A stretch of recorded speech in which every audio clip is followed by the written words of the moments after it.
యెహోవా నా శత్రువులు నన్ను చుట్టినను నరకపు పాశములరి కట్టినను నా శత్రువులు నన్ను చుట్టినను నరకపు పాశములరి కట్టినను నరకవని భక్తిని తొలుగుని నరకవని భక్తిని తొలుగుని వదలకనను ఎడబాయని దేవా వదలకనను ఎడబాయని దేవా యెహోవా నా బలమా యథార్థమైనది నీ మార్గం పరిపూర్ణమైనది నీ మార్గం యెహోవా నా దీపమును వెలిగించువాడు నా చీకటిని వెలుగుగా చేయు నా దీపమును వెలిగించువాడు నా చీకటిని వెలుగుగా చేయు జలరాశుల నుండి బలమైన చేతితో జలరాశుల నుండి బలమైన చేతితో వెలుపల చేసిన బలమైన దేవుడు వెలుపల చేసిన బలమైన దేవుడు యెహోవా నా బలమా యథార్థమైనది నీ మార్గం పరిపూర్ణమైనది నీ మార్గం యెహోవా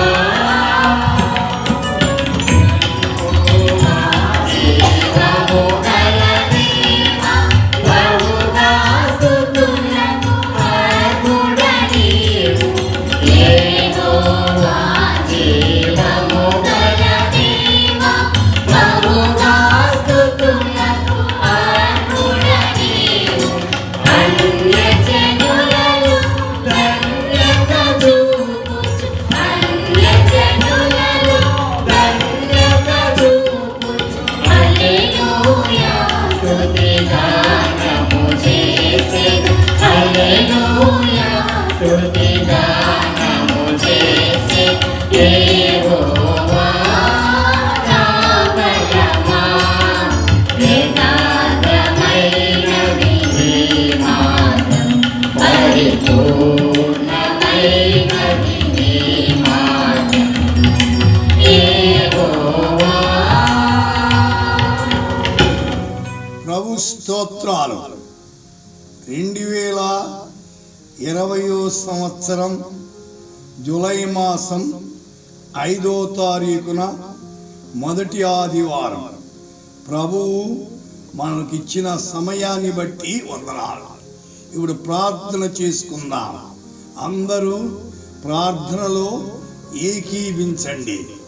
సర్వోన్నతుడు అయిన మా తండ్రి, మీకు వందనాలు, స్తోత్రములు స్తోత్రము నాయన.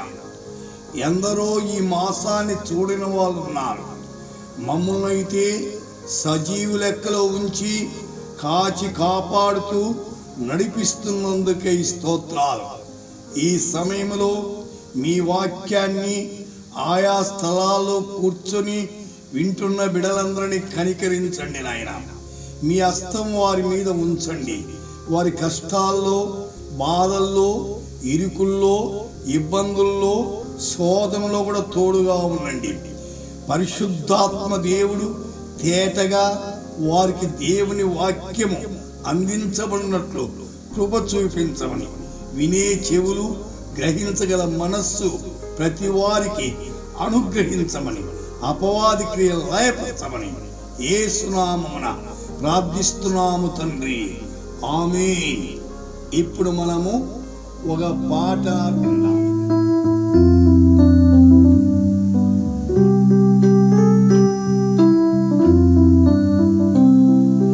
चलो चलो मेरे साथ चलो, प्रभु जी के पीछे गाते चलो, चलो चलो मेरे साथ चलो, प्रभु जी के पीछे गाते चलो। ओ मसीह जो क्रूस पर चढ़ा, ओ मसीह जो फिर से जी उठा, ओ मसीह जो क्रूस पर चढ़ा, ओ मसीह जो फिर से जी उठा। आएगा वापस प्रभु, मुझको ले जाएगा साथ प्रभु, आएगा वापस प्रभु, मुझको ले जाएगा साथ प्रभु। आए चलो चलो मेरे साथ चलो, प्रभु जी के पीछे गाते चलो, चलो चलो मेरे साथ चलो, प्रभु जी के पीछे गाते चलो। वांगो वांगो என்னோட வாங்கோ, இயேசுவை பாடி பின் சென்றிடா, வாங்கோ வாங்கோ என்னோட வாங்கோ, இயேசுவை பாடி பின் சென்றிடா। அவர்தான் நமக்காக சிலுவை சென்றார், அவர்தான் நமக்காக திரும்பி இருந்தார், அவர்தான் நமக்காக சிலுவை சென்றார், அவர்தான் நமக்காக திரும்பி இருந்தார்। வருவோரே என் இயேசு, அவருடன் என்னை அழைத்து செல்வார், வருவோரே என் இயேசு, அவருடன் என்னை அழைத்து செல்வார்। வாங்கோ வாங்கோ என்னோட வாங்கோ, இயேசுவை பாடி பின் சென்றிடா, வாங்கோ வாங்கோ என்னோட வாங்கோ, இயேசுவை பாடி பின் சென்றிடா। రండి రండి మీరు నాతో రండి, ప్రభు యేసు వెంట పాడుతూ రండి, రండి రండి మీరు నాతో రండి, ప్రభు యేసు వెంట పాడుతూ రండి। ఆయన్ని మన కొరకు మరణించెను, ఆయన్ని మన కొరకు తిరిగి లేచెను, ఆయన్ని మన కొరకు మరణించెను, ఆయన్ని మన కొరకు తిరిగి లేచెను। వస్తాడు నా ప్రభువు, తనతో తీసుకొని వెళ్తాడు, వస్తాడు నా ప్రభువు, తనతో తీసుకొని వెళ్తాడు। హాయ్ చలో చలో मेरे साथ चलो, प्रभु जी के पीछे गाते चलो, चलो चलो मेरे साथ चलो, प्रभु जी के पीछे गाते चलो। హిందీతో ముగించా। ఈ దినము అంశము యెహోవా నీవు నన్ను ఎరిగి ఉన్నావు, ఓ లార్డ్ ఈ నోమి। దీనికి అనుగుణ్యమైన వాక్యము ఇర్మియా గ్రంథం 12వ అధ్యాయం 3వ వచనం, యెహోవా నీవు నన్ను ఎరిగి ఉన్నావు। దేవుడు మన ఎరుగుట చాలా ప్రాముఖ్యమైనది। బంధువులు ఎరగచ్చు, స్నేహితులు ఎరగవచ్చు, సృష్టికర్త అయిన దేవుడు మన ఎరిగి ఉండుట చాలా అవసరం। ఇంకో మాట, నన్ను చూచుచున్నావు, అవును దేవుని నేత్రము లోకమంతా చూస్తుంది, ఆయన చూచే దేవుడు। నా హృదయమును నీ పట్ల ఎట్లున్నది పరిశోధించున్నావు, ఆయన పరిశోధించేవాడు, మన హృదయం ఎలాగుందో గమనిస్తున్నవాడు। ఇర్మియా గ్రంథములో 11వ అధ్యాయంలో 20 వచనంలో ఒక మాట ఉంది. హృదయమును శోధించువాడు సైన్యములకు అధిపతి యెహోవాయే. హృదయాలను శోధిస్తాడట. ఆ ఎవరు? సైన్యములకు అధిపతి యెహోవా. మన హృదయాంతరంగాన్ని బాగా ఎదిగిన వాడు. కీర్తనకారుడు 17వ కీర్తన 3వ వచనములో ఒక మాట అంటున్నాడు. రాత్రివేళ నీవు దర్శించి. అవును, దేవుడు రాత్రి కాలంలో కూడా మనం దర్శిస్తున్నాడు. దేవుని దర్శనం కావాలి. దర్శించి నా హృదయమును పరిశీలించి తిరిగి. మన హృదయం ఎట్లుందో ఆయన పరిశీలన చేస్తున్నాడు. కాబట్టి మీరు రాత్రి పడుకునేక ముందుగా మిమ్మల్ని మీరు పరీక్షించుకొనుట చాలా అవసరం. ఇంకో మాట ఏముంది అక్కడ? నన్ను పరిశోధించితివి, నీకు ఏ దురాలోచన కానరాలేదు. దురాలోచన అంటే ఏమిటి? చెడు ఆలోచన కనపడలేదట. అవును, మనలో చెడు ఆలోచనలు ఉన్నాయా? చెడు ఆలోచనలు ఉంటే నిద్రపోయేతోడు అదే చెడు ఆలోచనలు వస్తాయి. కాబట్టి మన హృదయంలో చెడు ఆలోచనలు లేకుండా ప్రార్థన చేసుకొని నిద్రించుట చాలా అవసరమైనది. యోబు గ్రంథములో 23వ అధ్యాయం 10వ వచనంలో ఒక మాట ఉంది. నేను నడుచు మార్గము ఆయనకు తెలియదు. సోదరుడా, నీవు నేను నడిచే మార్గం అని తెలుసు. ఇంట్లో ఎట్లా నడుస్తున్నాం, వీధిలో ఎట్లా నడుస్తున్నాం, పనిచేసే స్థలాలు ఎట్లా నడుస్తున్నాం, ప్రయాణాలు చేస్తున్నప్పుడు ఎలా నడుస్తున్నాం. నడచమంటే మామూలు నడక కాదు, బ్రతుకన్నమాట. ఎట్లా ఉంటున్నాము నేను. ఆయన నన్ను శోధించిన తరువాత నేను సువర్ణము వలె కనపడను. సువర్ణం అనగా బంగారం. బంగారం ఎంతగా కంసాలివాడు కాంస్తాడో అందులో ఉన్న మస్తంతా వెళ్ళిపోతుంది, శుద్ధీకరించబడదు. కాబట్టి శ్రమల్లో దేవుడు మనలను శుద్ధీకరించేవాడు.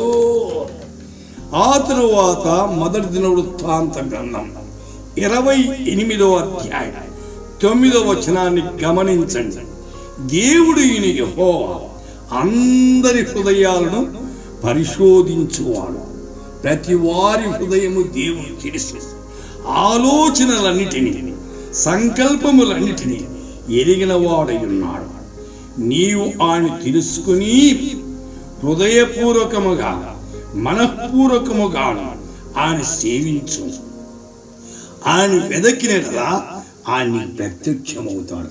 అందుచేతనే మత్తయి 7:7 కూడా చెప్పాడు, వెదకుడి మీకు దొరుకును అన్నాడు. నీవు ఆయన్ను విసర్జించిన సోదరుడు కష్టాలు వచ్చినా, శ్రమలు వచ్చినా, ఇరుకులు వచ్చినా, ఇబ్బందులు ఆయన విసర్జించకూడదు. ఆయన త్రోసివేయుడు. ఆయన త్రోసివేసావా ఆయన నిత్యము త్రోసివేస్తాడు. కాబట్టి దేవుడు తోసేయకూడదు.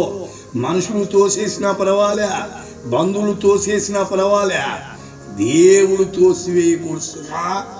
దేవుడు మనను గమనిస్తూ ఉండాలి, ఆయన విసర్జించకూడదు. రెండవ అంశంలోనికి వస్తాం. లూకా సువార్త 9వ అధ్యాయం 47 హృదయము ఎరిగిన వాడు యేసుని ఉస్కా మన్కా విచార్ జాన్ లియా. గమనించండి, యేసు వారి హృదయాలు ఎరిగిన. సోదరుడా, యేసయ్యకు మన హృదయాలు బాగా తెలుసు. మీ అమ్మకు తెలియదు, మీ నాన్నకు తెలియదు, నీ భార్యకు తెలియదు, నీ భర్తకు తెలియదు, అయితే నీ పాస్టర్ గారికి తెలియదు. యేసు అందరి హృదయాలు ఎరిగినవాడు. ఇక్కడ ఏం జరిగిందంటే, ఒక చిన్న బిడ్డను తీసుకొచ్చి తన యుద్ధం నిలబెట్టాడు. శిష్యుల్లో ఏమొచ్చిందంటే, ఎవరు గొప్ప అనేటి వచ్చింది. ఈనాడు కూడా గొప్పతనాలు కొరకే ప్రాకులాడుతున్నాను. చూడండి, ఇక్కడ రాయబడిన మాట, ఈ చిన్న బిడ్డ నా పేరిట చేర్చుకున్నవాడు నన్ను చేర్చుకును, నన్ను చేర్చుకున్నవాడు నన్ను పంపిన వాడిని చేర్చుకును. మీ అందరిలో ఎవడు అల్పుడయుండునో వాడే గొప్పవాడని వారితో చెప్పాను. గొప్పవాడు కావాలంటే ఏమలా తగ్గించుకోవాలి. యేసయ్య ఏమన్నాడు? తన్ను తాను తగ్గించుకున్నవాడు హెచ్చించబడతాడు అంటాడు. ఈనాడు సమాజాల్లో హెచ్చింపుల కొరకే ప్రాకులాడుతున్నారు, కానీ తగ్గింపుల కొరకు నీవు నేను ఎంతగా తగ్గించుకుంటున్నాను. తగ్గింపు యేసయ్య లక్షణం. ఆయన దేవాది దేవుడండి పరమును వదిలిపెట్టి మానవ రక్షించేదానికి మానవత్వముతో తగ్గించుకుని వచ్చాడు. కీర్తన 7వ కీర్తన 9వ వచనం గమనించండి. హృదయములను అంతరంద్రియములను పరిశీలించు నీతిగల దేవా. మన హృదయాన్ని మన ఆంతర్యాన్ని కూడా పరిశీలించేవాడు ఎవరు? నీతి కలిగిన దేవుడు. Hour God is righteous. నీతి కలిగిన దేవుడు మన హృదయాలను ఆంతరంద్రియం పరిశీలించేవాడు. ఆయన పరిశీలనకు అప్పగించుకోవాలి. 139 Psalm 139:23 దేవా నన్ను పరిశోధించి నా హృదయాన్ని తెలుసుకొను. ఏం తెలుసుకోవాలా? మన హృదయాన్ని తెలుసుకోవాలి. నన్ను పరీక్షించి నా ఆలోచన తెలుసుకుని, మన హృదయం ఎట్లుంది, మన ఆలోచనలు ఎట్లున్నాయి అవి తెలుసుకోమని చెప్పాలి. అయితే ఆయన మన హృదయాన్ని ఎరిగిన వాడు, మన ఆలోచన ఎరిగిన వాడు. ఇర్మియా గ్రంథములో 20వ అధ్యాయం 12వ వచనంలో నీతిమంతులను పరిశోధించువాడవు నీవే, ఆంతరంద్రియమును హృదయమును చూచువాడవు నీవే. ఆంతర్యాన్ని చూసేవాడు దేవుడు ఒక్కడేనండి. నేను మీ ఆంతర్యము చూడలేను, మీ సంఘానికి కాపరిగా ఉండినా. అయితే నా ఆంతర్యము మీ ఆంతర్యము బాగా ఎరిగిన వాడు మన దేవుడు ఒక్కడే. ఆంతర్యాన్ని చూసే దేవుడు. ఇర్మియా గ్రంథములో 24వ అధ్యాయములో 7వ వచనంలో ఒక మాట ఉంది. వారు పూర్ణ హృదయముతో నా యొద్దకు తిరిగి రావాలంట. పూర్ణ హృదయముతో. నేను పూర్ణ హృదయానికి ఒక మాట మా సంఘములో వాడుతుంటాను. 100కి 100 పూర్ణ హృదయముతో నా యొద్దకు తిరిగిరాగా వారు నా జనులగునట్లు నేను వారి దేవునగునట్లును నేను యెహోవానని నన్ను ఎరుగు హృదయము వారికి ఇస్తాను. ఆయన ఎరిగిన హృదయం కావాలండి. చర్చికి వస్తున్నాం, ప్రార్థన చేస్తున్నాం, బైబిల్ చదువుతున్నాం. ఆయన ఎరిగిన హృదయం కావాలి. సోదరి సోదరుడా, ప్రభుని ఎరుగుదువా? అయితే పండగల ద్వారా కాదు, జీవితములో వ్యక్తిగతంగా ఆయన ఎరుగుట అవసరమైంది. 1 సమూయేలు గ్రంథం 16వ అధ్యాయం 7వ వచనంలో మనుషులు పైరూపమును లక్ష్య పెట్టుదురు, కానీ యెహోవా హృదయము లక్ష్య పెట్టు. నేటి ప్రపంచములో ఎక్కడ చూసినా మానవులు పైరూపాన్ని చూస్తున్నారు. వివాహాలు చేసుకునేటప్పుడు కూడా పైరూపాన్ని చూసి మోసపోతున్నారు. అందము మోసకరమైనది. అయితే దేవుడట పైరూపాన్ని చూసేవాడు కాదట. అయితే హృదయాంతరంగాలు చూసేవాడు. అయితే హృదయములను చూసే దేవుడు మన దేవుడు. అందుచేతనే 1 రాజుల గ్రంథములో 8వ అధ్యాయములో 39వ వచనం ప్రతి మనిషిని హృదయము నీ వెరుగుదువు. దేవునికి ప్రతి మనిషిని హృదయము తిరిగినట. ఆయనతే పాస్టర్ నా హృదయము తెలుసు ఆయనకో. లోకమున్న ప్రతి మానవుడు హృదయాన్ని ఎరిగిన వాడండి ఆయన. ఆయనకు మరుగైంది ఏది లేదు. అందుచేతనే ప్రకటన గ్రంథములో 2వ అధ్యాయం 23వ వచనంలో ఒక మాట ఉంది. ఆంతరంద్రియములను హృదయములను పరీక్షించువాడు నేనే. ఆంతర్యాన్నంట హృదయాన్నంట పరీక్షించేవాడట. కాబట్టి దేవునికి మన హృదయం బాగా. జెఫన్యా గ్రంథములో 3వ అధ్యాయం 14వ వచనంలో పూర్ణ హృదయముతో సంతోషించి గంతులు వేయండి. యేసయ్య మన హృదయంలోనికి వస్తే సంతోషమండి, గంతులు వేస్తాం. అది చాలా అవసరం. అందుచేతనే యోహాను సువార్తలో 14వ అధ్యాయంలో మొదటి వచనములో మీ హృదయములు కలవరపడనీయకుడి. సోదరి సోదరుడా, కలవరమొద్దు. సైతాను రకరకాల కలవరాలు ఇచ్చి దేవునికి దూరం చేస్తుంటాడు. పౌలు గారు రోమీయులకు రాసిన పత్రికలో 8వ అధ్యాయం 27వ వచనంలో ఏమంటున్నాడు? మరియు హృదయములను పరీక్షించువాడు ఆత్మ యొక్క మనస్సు ఏదో ఎరుగునో, ఏలైనగా ఆయన దేవుని చిత్త ప్రకారం పరిశుద్ధుల కొరకు ఏం చేస్తున్నాడంట? విజ్ఞాపన చేయుచున్నాడు. తండ్రి కుడిపార్శ్వన కూర్చొని పరిశుద్ధుల కొరకు ఆయన విజ్ఞాపన చేస్తున్నాడు. ఎవరు ప్రార్థన చేయకపోయినా నీ దేవుడు నీ కొరకు ప్రార్థిస్తున్నాడు.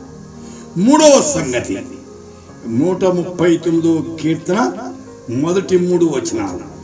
మన మనస్సు ఎరిగిన దేవుడు అయితే సంజా లేతా హై. యెహోవా నన్ను పరిశోధించి తెలుసుకొని ఉన్నావు. నేను కూర్చుండుట నేను లేచుట నీకు తెలియదు. ఎక్కడ కూర్చుంటున్నా? దుష్టుల ఆలోచన చొప్పున నడవదు. అపహాసములు కూర్చుండు చోట్ల కూర్చోకూడదు. ఎన్నిసార్లు పనికిరాని స్థలాల్లో మనం కూర్చుండటం. నేను లేచుట నీకు తెలియను అంటున్నాడు. ఎక్కడ కూర్చుంటున్నాము, ఎక్కడ లేస్తున్నాము ఆయనకి నాకు తలంపు పుట్టకమునిపై నా మనస్సు గ్రహించున్నాము. మన నోటికి మాట రాకముందే మన మనస్సు ఎరిగినవాడు. ఆ తరువాత నా నడకను పడకను నీవు పరిశీలన చేస్తున్నావు. ఎలాంటి స్థలాల్లో పనుకుంటున్నా? శాంసోను పనుకుని రాని స్థలాల్లో పనుకొని కీడు తెచ్చుకున్నాడు. అందుచే నా నడకను నా పడకను నీవు పరిశీలన చేస్తున్నావు.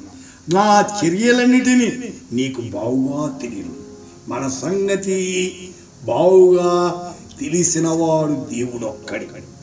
యోబు గ్రంథం 31:4లో ఆయన నా ప్రవర్తన నెరుగును గదా. దేవునికి మన ప్రవర్తన అంతా ఇన్ అండ్ అవుట్ అంతా తెలుసు.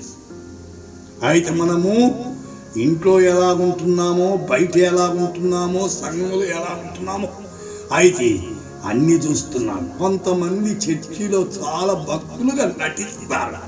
ఇంట్లో చూస్తేనా బుద్ధి కంటే భయంకరంగా ఉంటారు. అందుచేతనే మత్తయి సువార్తలో ఒక మాట వ్రాయబడింది.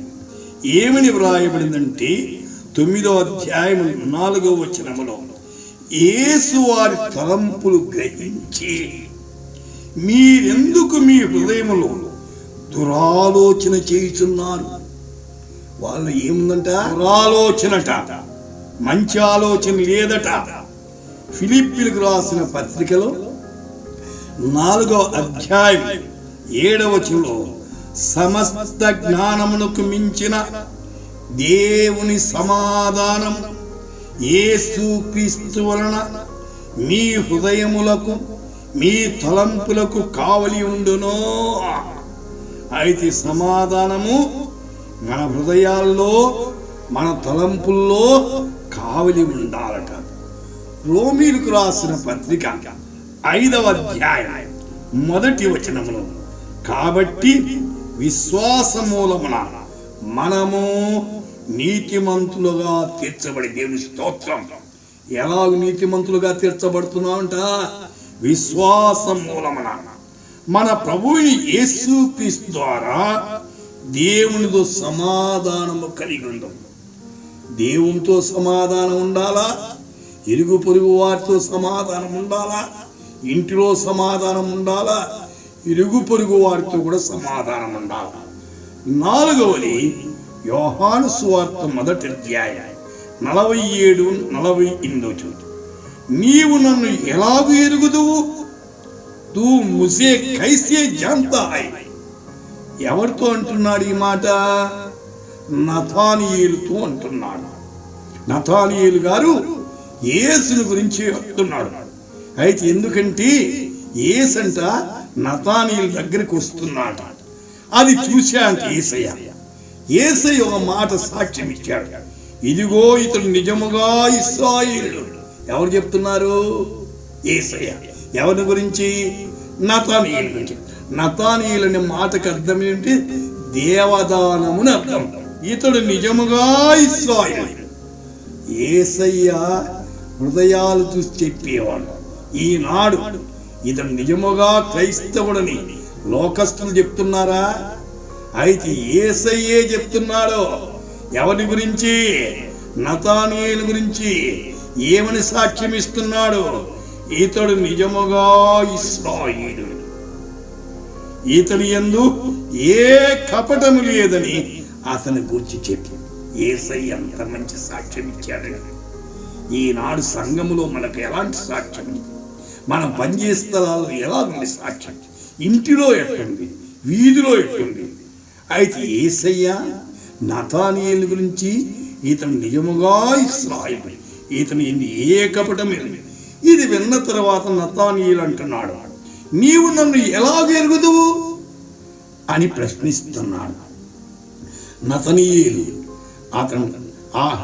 ఆయన అడుగగా నతానీయేలు యేసయ్యను నన్ను ఎలాగెరుగుదువు? అప్పుడు యేసయ్య జవాబిస్తున్నాడు. యేసు, ఫిలిప్పు నిన్ను పిలవక మునిపే నీవు అంజూరపు చెట్టు కింద ఉన్నప్పుడే నిన్ను చూచితినని అతనితో చెప్పాను. ఎప్పుడున్నాడు ఈయన అంజూరపు చెట్టు కింద? అయితే ఫిలిప్పు పిలవక ముందేనట నీవు అంజూరపు చెట్టు కింద ఉన్నప్పుడే. యూదుల యొక్క ఐతిహ్యం ప్రకారంగా యూదా స్త్రీలు ప్రసవించేటప్పుడట అంజూరపు చెట్టు కిందికి వెళ్ళి ప్రసవిస్తారట. ప్రసవిస్తేనట పుట్టబోయేవారు చాలా గొప్పవారైతారనేటువంటి నమ్మిక వారి జీవితంలో ఉండేది. అంటే నతానీయేలు యొక్క తల్లిగారు ఆయన అంజూరపు చెట్టు కింద ఉన్నప్పుడే చూసా. అంటే ఆయన పుట్టక ఉంది. ఇర్మియా భక్తులు అన్నాడు, ఇర్మియా తల్లి గర్భం ఉందే. పౌలు ఇంకా వెళ్తాడు, జగత్పునాది వేపడక మునిపే దేవుడు మన ముందు ఎరిగినవాడు. అందుచేతని ఇక్కడ నీవు అంజూరపు చెట్టు కింద ఉన్నప్పుడే నిన్ను చూచి తిని. సోదరి సోదరుడా అని చూచే దేవుడు. నేను 1961 సంవత్సరం ఫిబ్రవరి 15వ తారీఖు రక్షించబడ్డాను. కానీ నా ప్రభువుకు మా తల్లి గర్భమందు రూపింపక ముందే తెలుసు. నేను అంత మాత్రమే కాదు, ఈ భూమికి పునాది వేయబడక ముందే ఫలానా జిల్లాలో, ఫలానా తాలూకాలో, ఫలానా గ్రామములో ఫలానా వాడు పుడతాడు అని తెలుసండి. ఆయన సమస్తాన్ని ఎరిగిన దేవుడు. అందుచేతని ఇక్కడ నేను చూచి తినని అంటున్నాను. మత్తయి సువార్త 14:33లో అంతట ధోనిలో ఉన్న వారు వచ్చి, ఎందుకంటే తుఫాను రేగింది, యేసయ్య ఆ తుఫాను అణిచేశాడు. అప్పుడు అదంతా కలిసి వచ్చేమంటున్నారు, నీవు నిజముగా దేవుని కుమారుని చెప్పి ఆయనకు మొక్కారట. నిజముగా దేవుని కుమారుడు, కుమారత్వములో మానవ రక్షించేదానికి వచ్చాడు. ఆయన ఆరాధన చేశాడు. ఆయన ఆరాధనకు పాత్రుడు. కీర్తన 32:2లో యెహోవా చేత నిర్దోషిని ఎంచబడిన వాడు, ఆత్మలో కపటము లేని వాడు ధన్యుడండి. అయితే దేవుని చేత నిర్దోషిని ఎంచబడాలి. ఆత్మలో కపటం ఉండకూడదు. ఈనాడు నోటితో ఒక మాట మాట్లాడతారు, హృదయంలో ఒక మాట ఉంటుంది. అయితే ఆత్మలో కపటము లేని వాడు ధన్యుడట. సరే, కీర్తన 73:1లో ఇశ్రాయేలీయుల శుద్ధ హృదయుల నిశ్చయముగా దేవుడు ఏమై ఉన్నాడంట? దయాళుడై ఉన్నాడు. ఆయన దయగలవాడు. యోహాను సువార్తలో 10వ అధ్యాయం 15వ వచనంలో తండ్రి నన్ను ఎలాగూ ఎరుగును, నేను తండ్రిని ఎలాగ ఎరుగుదునో అలాగే నేను నా గొర్రెలను ఎరుగుదును. నా గొర్రెలు నన్ను ఎరుగును, మరియు గొర్రెల కొరకు నా ప్రాణం పెట్టినను.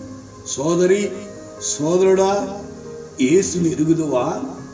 ఆయన్ని ఎరుగునా? ఆలోచించండి. ఇక్కడ నా గొర్రెలను నన్ను ఎరుగును అంటున్నాడు.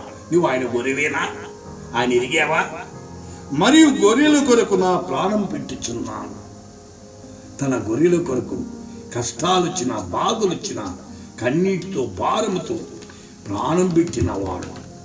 సరే, 5వ అంశం, మనిషిని ఆంతర్యము ఎరిగిన వాడు.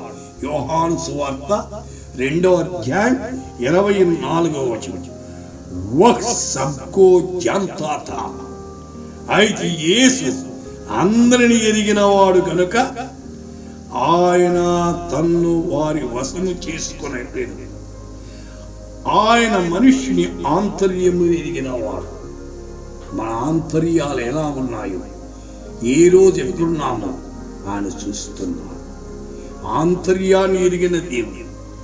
నిర్గమకాండము 4వ అధ్యాయం 14వ వచనంలో దేవుడు మోషేని ఇశ్రాయేలు జనాంగాన్ని విడిపించేదానికి పంపిస్తుంటే సాకులు చెప్తున్నాడు. నోటి మాంద్యము గలవాడు అంటున్నాడు. సకల విద్యలు నేర్చుకున్నాడు, నోటి మాంద్యముని సాకులు చెప్పాడు. అప్పుడు దేవుడు కోప్పడుతున్నాడు. ఆయన మోషే మీద కోపపడి, లేవీయుడగు నీ అన్నయ్యన అహరోను లేడా? అతడు బావుగా మాట్లాడగలడని నేను ఎరుగుదును. ఇదిగో అతడు నిన్ను ఎదుర్కొనవచ్చున్నాడు. అతడు నిన్ను చూచి తన హృదయమందు సంతోషించును. యోబు గ్రంథము 9:28. నా సమస్త బాధలకు భయపడి వణకుచున్నాను. నీవు నన్ను నిర్దోషిగా ఎంచవని సంగతి నేను నిశ్చయముగా ఎరిగి ఉన్నాను. యోహాను సువార్త 4:42. సమరయ పట్టణానికి యేసయ్య వెళ్ళాడు.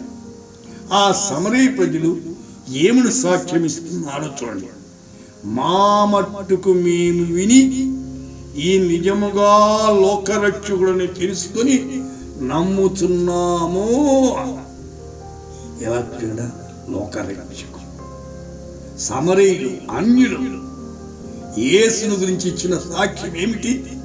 ఇతను నిజముగా లోకరక్షకుడు, క్రైస్తవుల రక్షకుడు కాదు. లోకం అంటే అన్ని ఖండాలు, అన్ని దేశాలు, అన్ని జాతుల వాడు. మరి ఒక మాట కూడా గమనించండి. దేవుని వాక్యములో ఏమని రాయబడిందో, యోహాను సువార్త 17:8. నీవు నాకు అనుగ్రహించినవన్నీ నీవనే కలిగినవి. మీరిప్పుడు వారిప్పుడు ఎరిగి ఉన్నారు.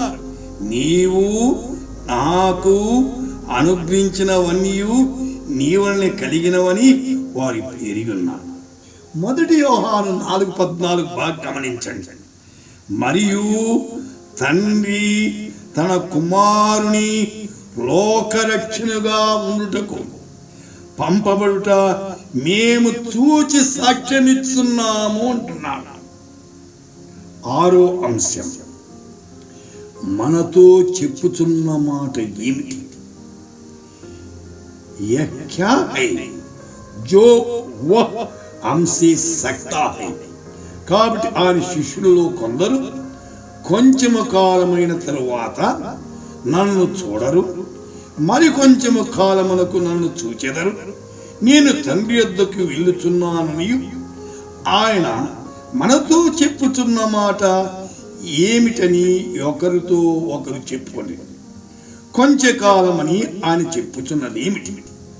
ఆయన చెప్పుచున్న సంగతి మనకు తెలియదని చెప్పుకొని వారు తను అడుగగోరుచుండురని యేసు ఎరిగి వారితో ఇట్లను, కొంచెకాలమైన తరువాత మీరు నన్ను చూడరు, మరి కొంచెము కాలమునకు నన్ను చూచెదరు. నేను చెప్పిన మాటను గురించి మీరు ఒకరితో ఆలోచనకుంటున్నారా? వారి హృదయాలు ఎరిగారు, వారి మనస్సును ఎరిగారు. కింద చెప్తున్నారు, మీరు ఏడ్చి ప్రలాపించుదురు గాని లోకము సంతోషించదు. మీరు ఏడుస్తారు, ప్రలాపిస్తారు, లోకం ఏం చేస్తుంది? సంతోషిస్తుంది. ఇంకో మాట, మీరు దుఃఖింతురు గాని మీ దుఃఖమును సంతోషమవునని మీతో చెప్పు. సోదరి, ఎంత దుఃఖమున్నా, ఎంత వేదన ఉన్నా ప్రభు మళ్ళీకిస్తే దుఃఖం పోతుంది, సంతోషంగా మారుతుంది, దీవెనకరంగా ఉంటుంది. యోహాను సువార్త 16వ అధ్యాయం 22వ వచనంలో, మీరును ఇప్పుడు దుఃఖపడుతున్నారు కానీ మిమ్మల్ని మరలా చూచెదను, అప్పుడు మీ హృదయం సంతోషించును. మీ సంతోషమును ఎవరిని మీ యొద్ద నుండి తీసివేయలేడు. మన సంతోషాన్ని ఎవరు తీసివేయలేరండి. ప్రభు ఇచ్చే సంతోషం. ఫిలిప్పే జైల్లో పౌలు శీలలు దెబ్బలు తిని ఉన్నా సంతోషిస్తున్నారు, ఆనందిస్తున్నారు. దెబ్బల గురించి వారికి చింత లేదు కానీ ప్రభువుని బట్టి ఆనందిస్తున్నారు. ప్రభు ఇచ్చే ఆనందం చాలా గొప్పది. రోమీలకు రాసిన పత్రిక 15వ అధ్యాయం 13వ వచనం, మీరు పరిశుద్ధాత్మ శక్తి పొంది. ఎవరికి ఇస్తాడంట పరిశుద్ధాత్మ? తను అడుగు వారికి ఇస్తాడట. పరిశుద్ధాత్మ శక్తి పొంది విస్తారముగా నిరీక్షణ గలవారుటకు నిరీక్షకర్త అయిన దేవుడు విశ్వాసము ద్వారా సమస్త ఆనందముతో, కొద్ది ఆనందం కాదు, సమస్త ఆనందముతో సమాధానంతో మిమ్మల్ని నింపునుగాక. సోదరి సోదరుడా, సమస్త ఆనందము సమాధానముగా మన నరనాలు కీలు కీలు మన బ్రతుకంతా ఆత్మీయ ఆనందము తాండవమాడుట అవసరమైంది. 7వ అంశం, యోహాను సువార్త 16వ అధ్యాయం 30 నుండి 33, సమస్తము ఎరిగిన వాడు, తూ సబ్ కుచ్ జంతో హై. సమస్తమును ఎరిగిన వాడునియు ఎవడును నీకు ప్రశ్న వేయని అగత్యము లేదనియు ఇప్పుడు ఎరుగుదు. దేవుని యొద్ద నుండి నీవు బయలుదేరి వచ్చితివని దీని వలన నమ్ముచున్నామని చెప్పగా యేసు వారిని చూచాడు. మీరిప్పుడు నమ్ముచున్నారా అని ప్రశ్నించాడు. ఇదిగో, మీలో ప్రతివాడు ఎవని ఇంటికి వాడు చెదిరిపోయిన నన్ను ఒంటరిగా విడిచిపెట్టు గడియ వచ్చున్నది, వచ్చే ఉన్నది. అయితే తండ్రి నాతో కూడా ఉన్నాడు గనుక నేను ఒంటరిగానే. మీరు వదిలిపెట్టినా నా దేవుడు నన్ను వదిలిపెట్టలే అంటున్నాడు. సరే, ఆ తరువాత ఈ మాటలు మీతో చెప్పుచున్నాను, లోకములో మీకు శ్రమ కలుగును. సోదరి సోదరుడా, శ్రమలు వస్తాయి. ఇప్పుడు మనం కరోనాతో 4 మాసాల నుండి ఎంత బాధపడుతున్నాం. సచ్చినోళ్ళు కూడా చూసేదానికి ప్రపంచంలో 5 లక్షలకు పైగా ఈ కరోనా వ్యాధి వలన మరణించారు. ఎంత విచారం. లోకంలో ఏమొస్తాయట, ఏమని హెచ్చరిస్తున్నాడు ఇక్కడ? అయితే శ్రమ కలుగును, శ్రమలు వస్తాయి. అయినను ధైర్యాన్ని తెచ్చుకున్నట్టు నేను లోకాన్ని జయించాను. ప్రపంచం లోకాన్ని జయించిన వాడు యేసు ఒక్కడే. ఎందుకు? ఆయన దేవాది దేవుడు. యోహాను సువార్త 21:17 వచనంలో పేతురు ముమ్మారు బొంకాడు. అయితే 3వసారి ఆయన, యోహాను కుమారుడవనే సీమోను, నీవు నన్ను ప్రేమించున్నావా అని అతన్ని అడిగినందుకు పేతురు వ్యసనపడి, ప్రభువా, నీవు సమస్తమును ఎరిగిన వాడు, నిన్ను ప్రేమించున్నాను, నీవే ఎరుగుదు అని ఆయనతో చెప్పాడు. యోహాను సువార్త 2వ అధ్యాయం 25వ వచనంలో, ఎవడునూ మనిషిని గూర్చి ఆయన సాక్ష్యం వినక్కర్లేదు, ఆయన సమస్తాన్ని ఎరిగినవాడు. అపొస్తలుల కార్యములు 1వ అధ్యాయం 24వ వచనంలో ఇట్లని ప్రార్థన చేస్తున్నారు, అందరి హృదయములు ఎరిగి ఉన్న ప్రభువా, Lord which knows the hearts of all men. 8వ పాయింట్ చివరిగా కొలస్సీలకు రాసిన పత్రిక 2వ అధ్యాయం 3వ వచనం, బుద్ధి జ్ఞానము सर्व संपदलु गलवाड़। बुद्धि और ज्ञान के सारे भंडार छिपे हुए हैं। बुद्धि ज्ञान सर्व संपदलु आयनलो गुप्तमై ఉన్నాయి। స్వేచ్ఛారాధన విషయంలోను, వినయ విషయంలోను, దేహ శిక్షణ విషయంలోను జ్ఞానరూపకమైన ఎంచుతున్నవే కానీ శరీరేచ్ఛ నిగ్రహ విషయంలో ఏమాత్రం ఎన్నిక చేయదగినవి కావు అని కొలస్సి 2:23 రాయబడింది. మొదటి కొరింథీ 1:23-24 అయితే మేము సిలువైన క్రీస్తును ప్రకటించున్నాం. ఈనాడు ఎంతమంది సిలువైన యేసు క్రీస్తును ప్రకటించున్నారు? నేను రక్షించబడిన కొత్తలో గ్రామ గ్రామం పల్లె పల్లె తిరిగి సిలువైన యేసు క్రీస్తును ప్రకటించేవాడు.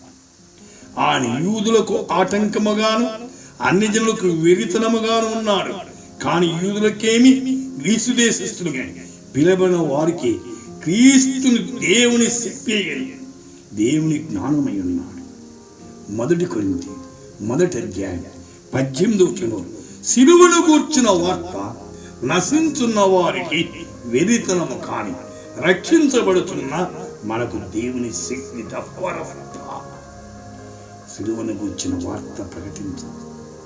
రక్షించబడిన వారికి అది దేవుని శక్తి.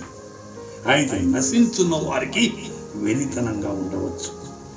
పౌలు గారు రోమా పత్రిక 1:16 సువార్తను గూర్చి నేను సిగ్గుపడువాడును కాను. ఈనాడు సువార్త చెప్పేవాళ్ళు లేరండి. ఏదో సంఘంలో 4 మాటలు చెప్పేసి సాగిపోతున్నారు. సువార్తను గూర్చి నేను సిగ్గుపడేవాడు. యేసయ్య ఇచ్చిన ఆజ్ఞ ఏంటి? మీరు సర్వలోకానికి వెళ్ళి సర్వ సృష్టికి సువార్త ప్రకటించండి అన్నాడు. అయితే అంతగా ప్రకటిస్తున్నాం. ఏలనగా నమ్ము ప్రతివానికి మొదట యూదునికి గ్రీసు దేశం రక్షణ కలుగజేయుటకు అది దేవుని. అవును, సువార్తలో రక్షణ ఉంది. రక్షింపబడాల. యేసయ్య రక్షించేదానికి వచ్చాడు. 8 సంగతులు చూశాం. మొదటిది ఏమిటంటే, యెహోవా నీవు నన్ను ఎరిగి ఉన్నావు. రెండవది హృదయమును ఎరిగిన దేవుడు. మూడవది మనస్సు ఎరిగిన దేవుడు. నాలుగవది నీవు నన్ను ఎలాగూ ఎరుగుదు. ఐదవది మనుష్య ఆంతర్యమును ఎరిగిన దేవుడు.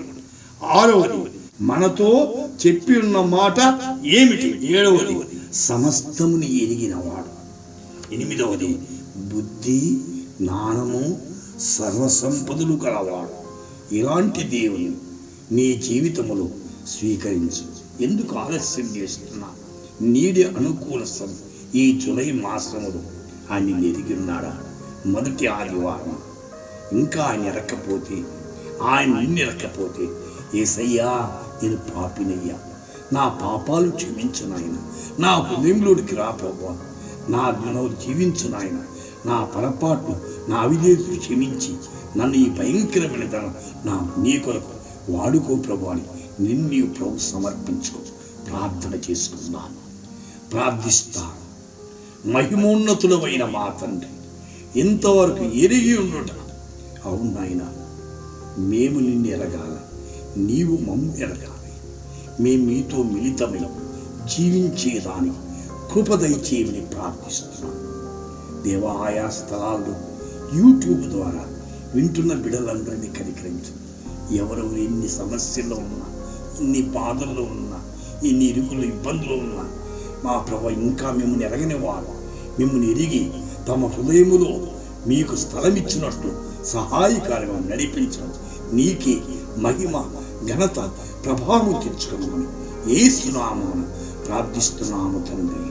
ఆమె మన ప్రభుని యేసు క్రీస్తు యొక్క కృపయు, తండ్రి యొక్క ప్రేమయు, పరిశుద్ధాత్మ యొక్క సహవాసం ఆయా స్థలాల్లో కూర్చుని వింటున్న బిడ్డలందరికీ ఇప్పుడు ఎల్లప్పుడు తోడయుండునుగా తండ్రి. ఆమె ఒక ప్రకటన. చూలై తెలుగు బాప్టిస్ట్ సంఘం పెద్ద అయినటువంటి నిత్యానందం గారు నిన్నటి రోజు అనగా 4వ తారీఖు ఈ లోకయాత్ర ముగించారు. ఆ కుటుంబానికి ఆదరణ కానీ మీరు మీ కుటుంబాల్లో ప్రార్థించండి.